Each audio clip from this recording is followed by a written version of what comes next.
ka je ka yi tsafi wani kashe wani domin ka yi arziki, ko ka haukata wani don ka yi arziki. Wani ɗan kasuwa ne makwabcinka ne yana da kwastomomi, sai ka je ka yi wani tsafe-tsafenka, abubuwansa su tarwatse, kai kuma naka yi kyau. Wannan kana bata lokaci, wai rayuwan kan ta duniya ne kawai. Akwai lahira fa. Ubangiji ta ce wailul lil mutaffifin alladhina idza iktalu ala an-nasi yastawfun wa idza kaluhum aw wazanuhum yukhsirun ala yadhunnu ulaika annahum mab'uthun li yawmin azim yawma yaqumu an-nasu li rabbil alamin. Mutane ba sa zaton da tashe su alkiyama ne, ba sa tamani ne. Rana mai girma, ranar da zaka tsaya gaban Ubangiji subhanahu wataala. Ai ya kamata ka sani cewa rayuwar ba ta duniya kai, to in ka kashe wani kai zaka dawama ne. وما جعلنا لبشر من قبلك الخلد أفإن مت فهم الخالدون. Ubangiji ta'ala yace ma ya Rasulullahi, wallahi ba mu sanya wani dan adam ya dawama a duniya ba, idan ka mutu su kuma za su dawama ne. Don wani yayi burin mutuwan wani, to shi zai hana ya mutu ne? Imam Shafi ya ce tamanna unasun an amuta fa in amut fa tilka sabilul lasu fiha bi awhadi. Wasu na burin mutu, in na mutu ai ba ni kadai bane. Duk yanda ka dade a duniya zaka tafi, kuma zaka je ka dandana kodanka. Kuma duk mutumin da ya sa sihiri ko yake zuwa a masa ko yake yi, wallahi bai da rabo a lahira. Ubangiji ta ce wa laqad alimu laman ishtarahu ma lahu fil akhirati min khalaq. Sun sani duk wanda ya zabi sihiri, ya zabi tsafi, bai da rabo a lahira. To tunda baka da rabo a lahira, me amfanin ka? Duniyan zaka dawoma ne, kwana nawa ne zaka tafi ka tafi lahiran? Don kayi arziki. Wallahi wasu sun dauka in su yanda suke yi musulmi ne, yanda suke neman arzikin ta kowace hanya, ta tsafe-tsafen, ta halaka mutane ta kowane hali, sai ka ɗauka ma anya suna tunanin mutuwa kuwa, anya sun yi imani da ranar lahira kuwa? Wanda imani da ranar lahira zai yi wannan?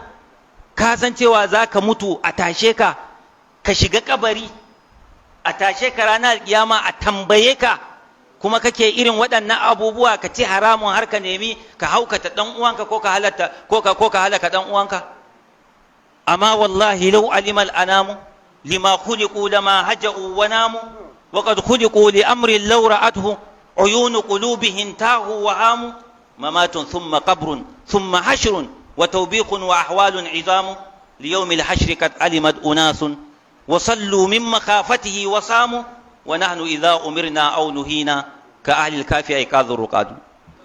da za ka san wa'annan abubuwan, wallahi da baraka iya bacci ba, ka mutu ka je a sa ka a kabari, a tashe ka a kabarin, a ce kayi kaza, kai dan wane jikan, a fallasa ka a gaban jama'a, kai dan wane jikan wane, kayi kaza, ga tsorace da tashin hankali tun daga cikin kabarin har tashin alkiyama din. Inda ka san wannan ba za ka kwanta kai bacci ba, ballantana ka je kana cin haramun, ko kana kokarin halaka yan uwanka, ko kana musu hassada kan abun duniyar kwananta nawa ne? Idan baka mutu ba ma ba za ta kare ba ne? Ai za ta tashi. Ko baka mutu ba za ta tashi, ba za ta tashi kuma ta barka ba. So da haka mu ji tsoron Allah. Abu na ƙarshe, hadisin manzon Allah sallallahu alaihi wasallam ina cewa la tazalu qadama abdin yawm al-qiyamati hatta yus'alu an arba'in: an umrihi fima afna, wa an shababihi fima amla, wa an ilmihi fima amila bihi, wa ammalihi min aina iktasabahu wa fima anfaqa. Zuciyan dugadugan dan adam an yi tashi alƙiyama ba za su guce ba sai an tambaye shi dangane da abubuwa guda hudu. Za a tambaye ka dangane da ƙuruciyanka, an shababihi fima abla, ƙuruciyanka ya ka karar da ita ne? Cikin sabon Allah, cikin shirka, cikin bidiyoyi, cikin neman haramun, cin haramun, cikin zinace da barna da shashanci, Allah sai ya tambaye ka. Ko kuma ka yi ƙoƙarin ka fahimci addininka lokacin da kake matashi, kana bautan Allah ta'ala, kana gudun haramun, kana ƙoƙarin kare mutuncinka, wannan shine ka ci riba.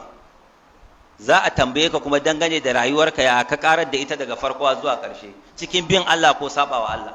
A tambaye ka dangane da iliminka, ka yi aiki da shi ko baka yi ba. Ilimin da ka sani, ka fahimta na addinin musulunci, ba sai ka zama malami ba. Duk abin da ka sani, in ba ka san zina haramun ba ne, ka kaurace wa zina? Cin giya haramun, shan kwaya, cin haramun ne, ka kaurace wa cin haramun? Duk sai an tambaye ka, wannan duka ilimi ne. Duk wani abin da ka sani na halal da haram, ka yi aiki da shi ko baka yi ba. Na wajibi ka yi aiki da shi ko baka yi ba. Ka yi sallah, ka yi azumi, duk Allah sai ya tambaye ka wa'annan abubuwa ne. Idan ka kasa amsawa kuma za ka shiga wutar jahannama, kai ne farko wanda za a fara fura wutar jahannama da shi. sannan na ƙarshe za a tambaye ka tambaya biyu akan dukiya. Ka duba duk sauran tambaya ɗaya ne. Dukiya ƙodociyanka ya ka tsufar da ita, rayuwarka ya ka ƙarar da ita, iliminka ka yi aiki da shi, amma dukiya kuma min aina tasabahu wa fima anfaqa. Dukiya tambaya biyu, ya ka same ta kuma ya ka sarrafa ta. Ka same ta ta hanyar halal ko ta hanyar haramun? Da ka zo kashewa ka kashe ta hanyar halal ko ta hanyar haramun? Ka duba hadarin dukiya malam.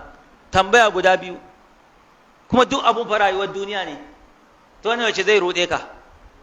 Sai ka faɗa ranar alkiyama ya kai ka samu wannan dukiyar.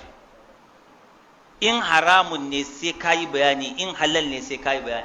Da ka zo kashewan ta halal ko ta haramun, duk kowanne sai an kama ka ta ɓangarori guda biyu. Idan ka kasa ba da amsa kai ma ka san inda za ka tafi. Idan haramun ne wutar jahannama za ka tafi. Idan halal ne, in ba ta da yawa sosai to za ka tafi da masu tafiya. Ita ma idan ta yawa, ko da halal ɗin ne sai talakawa sun shiga aljanna da shekara 500 kafin ka shiga, in ji manzon Allah sallallahu alaihi wasallam.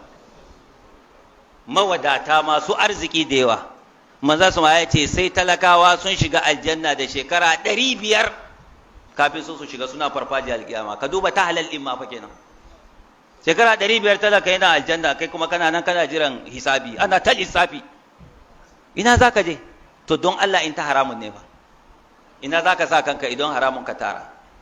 Sau da haka mu ji tsoron Allah. Duniya wallahi ba komai ba ne, mata'un ne, gurur, rayuwa ce ta ruɗi, kawai karka ruɗu da ita. Allah ta'ala ya ƙara mana imani da tsoron Allah.